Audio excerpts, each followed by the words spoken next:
সকল ধর্ম দল মত নির্বিশেষে সবার জন্য যে অধিকার নিশ্চিত করা হয়েছে, একজন মুসলিম আমাদের সংবিধানের যে মূল নীতি সাম্য, মানবিক মর্যাদা, সামাজিক ন্যায় বিচারের অধিকার একজন মুসলিম যেমন ভোগ করবে, অমুসলিমও তাই অধিকার ভোগ করবে।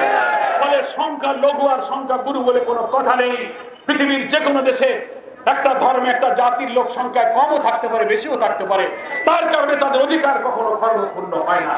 ভারতেও তো আমরা মুসলমানরা সংখ্যা কম আছে, সেজন্য আমাদের পরিচয় সংখ্যা লঘু নয়, সংখ্যা গুরু নয়, আমাদের সকলের পরিচয় আমরা বাংলাদেশী।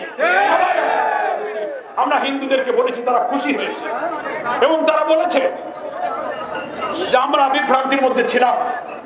আমরা বলেছি আপনারা উত্তর দেন। বছরের পর বছর জামাত শিবিরকে অপবাদ দেওয়া হয়, জীবন জামাত শিবির আপনাদের মন্দির ভাঙা হলে, বাড়ি দখল হলে বলে জামাত শিবির করছে।